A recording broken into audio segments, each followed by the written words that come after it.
अगली खबर का रुख करते हैं, जो आप अहमदाबाद प्लेन क्रैश में मृतकों को अब श्रद्धांजलि दी जाएगी और इसी के साथ इस सभा का आयोजन होगा। तो दिल्ली के इंडिया हैबिटेट सेंटर में ये श्रद्धांजलि होगी। दोपहर 3 बजे तक ये श्रद्धांजलि दी जाएगी।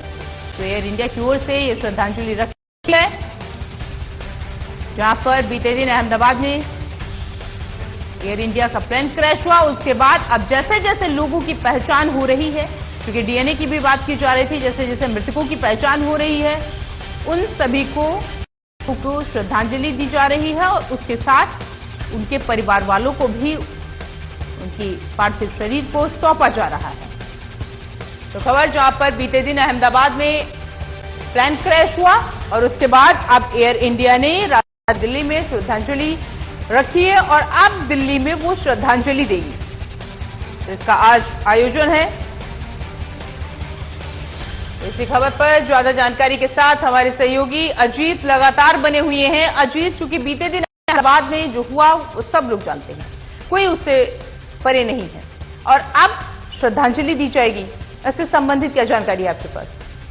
देखिए, बिल्कुल प्रिया, बताना चाहूंगा जो अहमदाबाद प्लेन हादसा हुआ और उस हादसे के अब एयर इंडिया की तरफ से बड़ा कदम उठाया गया है और इसके तहत एयर इंडिया ने आज एक श्रद्धांजलि सभा का आयोजन किया गया है, जिसमें इस श्रद्धांजलि सभा के तहत जो अहमदाबाद प्लेन हादसे में जिन लोगों की मौत हुई है उनको आज श्रद्धांजलि जो है वो अर्पित की जाएगी। और ये जो श्रद्धांजलि सभा है दिल्ली के इंडिया हैबिटेट सेंटर में आयोजित की जाएगी। जिस तरीके से जो जानकारी आ रही है कि दोपहर 3 बजे तक ये श्रद्धांजलि सभा आयोजित की जाएगी, जिसमें उन तमाम लोगों को जो लोग इस प्लेन हादसे में जिनकी मौत हुई है उनको श्रद्धांजलि दी जाएगी और ये प्लेन इंडिया की सबसे बड़ा कदम उठाया गया है। ये प्रिया, एक चीज और अजीत, इनको जितने भी जो पार्थिव शरीर है जिनको श्रद्धांजलि दी जाएगी, क्या इनकी पहचान पाई है या जो है इनके जिनकी पहचान हो पाई है वो उनका भी पार्थिव शरीर इसमें शामिल है?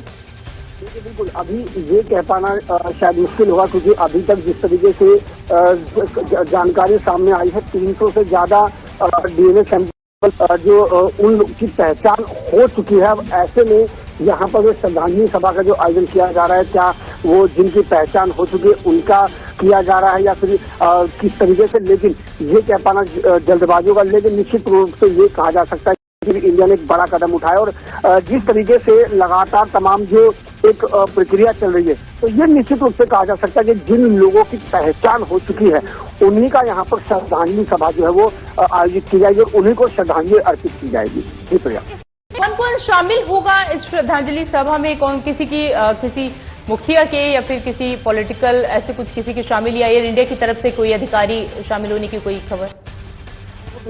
इस जो श्रद्धांजलि सभा में एयर इंडिया के जो उच्च अधिकारी निश्चित रूप से शामिल होंगे, लेकिन राजनीतिक जगत से कौन इसमें शामिल होगा अभी इसको लेकर के कोई जानकारी सामने नहीं आ पाई है। तो निश्चित रूप से कहा जा सकता है कि एयर इंडिया के जो बड़े स्तर के जो अधिकारी हैं वो जरूर इस कार्यक्रम में शामिल होंगे और दिल्ली में जिस कार्यक्रम होगा तो ये और भी महत्वपूर्ण हो जाता है उन उच्च अधिकारियों के लिए, क्योंकि जिस तरीके से बीते दिनों जो अहमदाबाद में जो हादसा हुआ उसके बाद लगातार एयर इंडिया के लिए एक के बाद एक मुसीबत जो है वो खत्म होने का नाम नहीं ले रही है। तो वो कहीं ना कहीं एयर इंडिया के लिए बड़ा सवालिया निशान जरूर खड़े हो रहे हैं और ऐसे में ये साफ तौर पर कहा जा सकता है कि एयर इंडिया के उच्च अधिकारियों की उपस्थिति में ही ये जो श्रद्धांजलि सभा है वो आयोजित की जाएगी। बिल्कुल बिल्कुल, बहुत बहुत शुक्रिया अजीत आपका हमारे साथ जुड़ने के लिए और तमाम जानकारी साझा करने के लिए।